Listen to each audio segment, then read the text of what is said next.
कुणी जरी असलं तर त्याला कशी ट्रीटमेंट दिली पाहिजे त्याचे काही नियम आहे.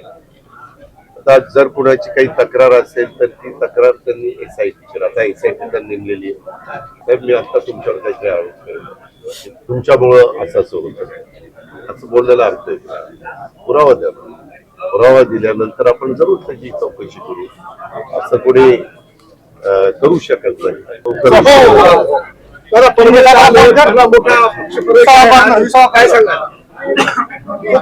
प्रत्येक पक्षाला आपला आपला पक्ष वाढवण्याचा पूर्ण अधिकार आहे.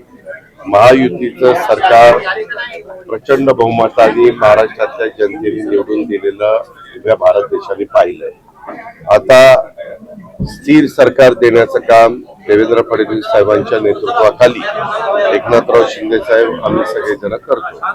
हे करत असताना काही इतर पक्षामध्ये असणारे कार्यकर्ते नेते ते जरा अस्वस्थ आहेत, कारण 5 वर्ष हे सरकार राहणार, हे सरकार स्थिर आहे. पूर्वी कसं कुठलंही सरकार आलं की अशा अफवा उठायच्या, इतकेच दिवस राहणार, आता कसं होणार, आता कसं होणार, त्याचा काही संबंध आता राहिलेला नाही.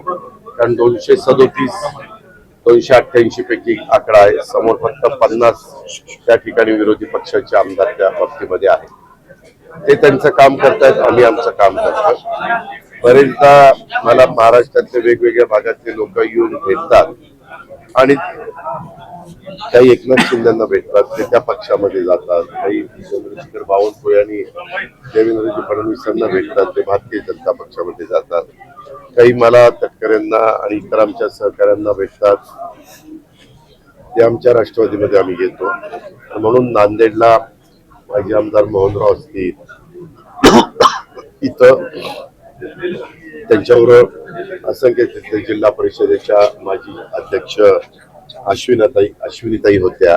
असे बरेच कार्यकर्ते तिथं त्या ठिकाणी आले आणि त्याच्यानंतर इथं आल्यानंतर अक्षय आणि बाकीची इथले माजी नगरसेवकाची मोठी टीम ही राष्ट्रवादीमध्ये प्रवेश करतील. त्यांना मी शब्द दिलेला होता की मी स्वतः येईल. खरं तर मला आता 3 तारखेपासून अधिवेशन आहे, तुम्हाला सगळ्यांना माहिती आहे. 2 तारखेला चहापानाचा आणि प्रेसचा कार्यक्रम असतो आणि कॅबिनेट पण असते. तो त्या ठिकाणी झाल्यानंतर 3 पासून आम्ही आमच्या अर्थसंकल्पाच्या अधिवेशनाच्या कामाला लागलो. बजेट साधारण 10 तारखेला नवीन बजेट पेश होईल. 3 तारखेला म्हणजे कामकाज सल्लागार समितीने ठरलंय 3 तारखेला पुरवणी मागण्या त्या ठिकाणी मांडल्या जातील आणि त्याच्याबद्दलची साधक बाधक चर्चा होऊन सत्ताधारी पक्ष वेगवेगळे प्रश्न उपस्थित करतील, त्याला नीटपणे उत्तर देण्याचं काम सरकार म्हणून आम्ही करतो. दादा, जिल्ह्यातील काही माजी आमदार माजी खासदार आपल्या संपर्कात आहेत आपल्या पक्षामध्ये? हे सांगितलं ना की मी तिन्ही पक्षाच्या संपर्कामध्ये अनेक भागातले अनेक लोक आहेत. उद्याच्याला आम्हाला पण वाटतं की महाराष्ट्राचं भलं झालं पाहिजे, महाराष्ट्र पुढं त्या ठिकाणी गेला पाहिजे. आज मी आल्यानंतर इथल्या कलेक्टर असतील, इथले सीओ असतील, इथले आमचे महानगरपालिकेचे आयुक्त असतील, इथले एसपींचा चार्ज त्यांच्याकडे आहे ते असतील, अशा सगळ्या अधिकाऱ्यांना घेऊन बसलेलो होतो. त्यांचे काही वेगवेगळ्या प्रकारचे प्रश्न होते. आजच मी ताबडतोब त्याच्या संदर्भात संबंधित काही ऍग्रिकल्चर डिपार्टमेंटशी संबंधित होते, तर ते मुंबईत गेल्यावर मी त्या मिनिस्टर साहेबांशी बोलली, परंतु काही रस्तोगी साहेबांना सांगण्याची गरज होती, सचिव महोदयांना ते सांगितलं. काही वित्त विभागाशी संबंधित होते, काही नियोजन विभागाशी संबंधित होते, काही ऊर्जा विभागाशी संबंधित होते. असे काही वेगवेगळ्या प्रकारचे प्रश्न आपल्या इथले होते. नगर विकासचे आपलं जिल्ह्याचं ठिकाण असताना देखील दुर्दैवाने अजून अंडरग्राऊंड ड्रेनेज झालं नाही. आता त्याचा DPR वगैरे तयार होऊन सगळं ते मंत्रालयात आलं असं सांगितलं. ऍग्रिकल्चरचं पण SKP प्लांटच्या करता 10 एकर जागा इथल्या विद्यापीठामध्ये पाहिजे. विद्यापीठाने तशा प्रकारे ठराव वगैरे केलेला आहे. ते देण्याच्या करता आता प्रस्ताव मंत्रालयात ऍग्रिकल्चर डिपार्टमेंट पर्यंत पोहोचलेला आहे.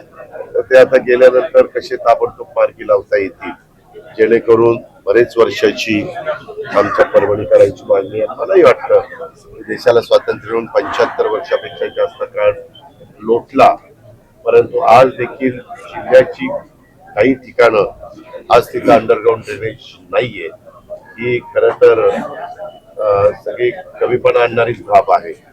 काही मात्र तालुक्याच्या ठिकाणी अंडरग्राऊंड ड्रेनेज झालेले आहेत, एसटीपी बसलेले आहेत वगैरे वगैरे अशा पद्धतीचे आहेत.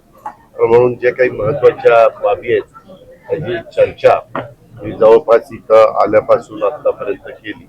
आता त्या पक्षप्रवेशाच्या कार्यक्रमाला निघालेलं आहे. पक्षप्रवेशाचा कार्यक्रम करू, मग मी नांदेडला जाणार, नांदेडहून पुण्याला. वाल्मिक कराडांना जेलमध्ये व्हीआयपी ट्रीटमेंट भेटतो असा देशमुख कुटुंबियांनी आरोप केला. त्यामध्ये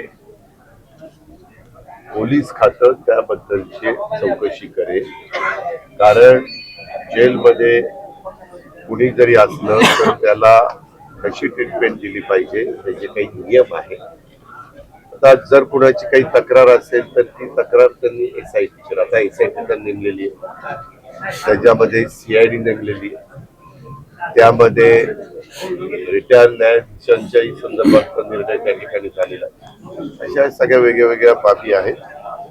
अर्थात त्यांना ती माहिती मिळाली असेल, त्याच्या माहितीत तथ्य आहे का नाही ते तपासून बघितलं पाहिजे आणि त्याच्यात जर काही असेल, चूक असेल तर ती दुरुस्त केली पाहिजे. जो चूक करतोय त्याला शासन करणार. विजय वडेट्टीवार म्हणतायत की धनंजय मुंडेच्या प्रेशरवरून खरं तर त्यांना व्हीआयपी ट्रीटमेंट दिली जाते. विजय वडेट्टीवार म्हणतात त्याच्यात त्यांनी पुरावे द्यावे. कसं आहे साहेब, मी आता तुमच्यावर काहीतरी आरोप करेन, तुमच्यामुळं असं होतं असं बोललेला अर्थ आहे. पुरावा द्या. पुरावा दिल्यानंतर आपण जरूर त्याची चौकशी करू. असं कोणी करू शकत नाही आणि करत असेल तर ती चूक आहे.